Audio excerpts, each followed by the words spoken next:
Healthy Vegan Living Podcast, Episode 86 NaNoPodMo, Day Number 12, Seaspiracy.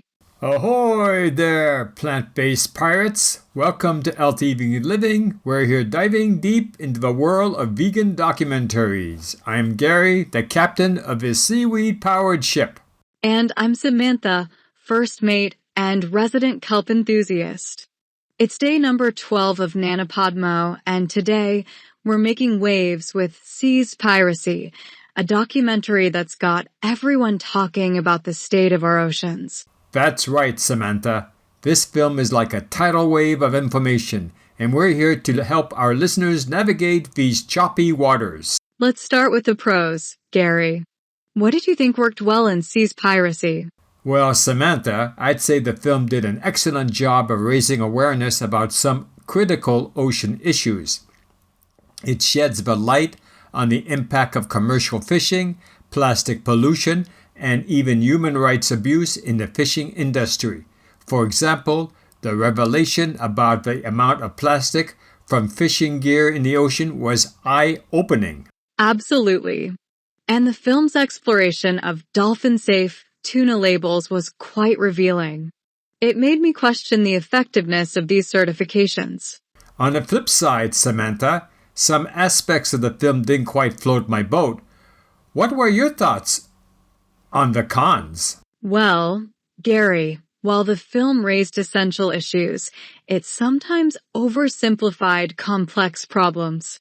For instance, the claim that the oceans will be empty by 2048 has been criticized as misleading.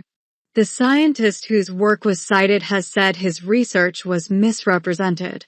That's a good point, Samantha. I also felt the film relied heavily on shock value and sensationalism at times, which might turn some viewers off.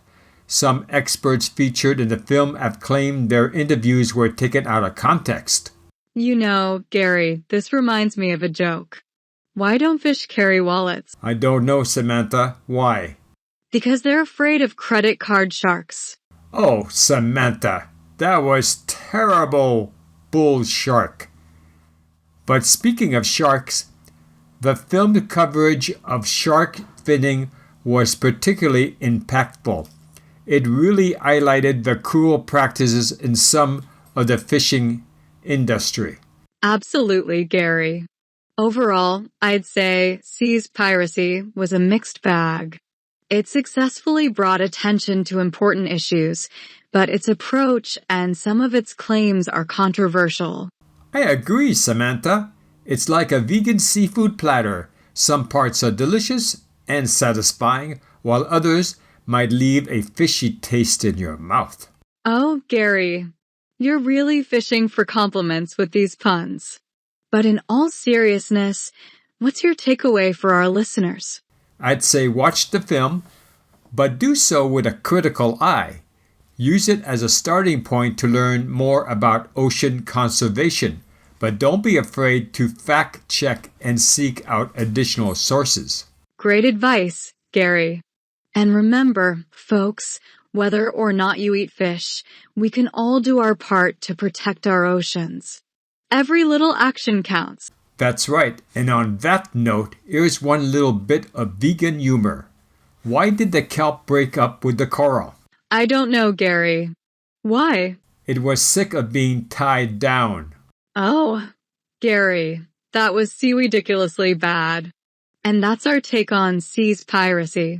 Remember, we're here every day this month for NaNoPodMo, bringing you the best in vegan living.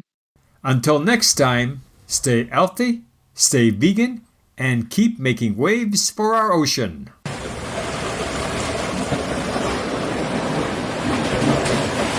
Sound of a Waves sound.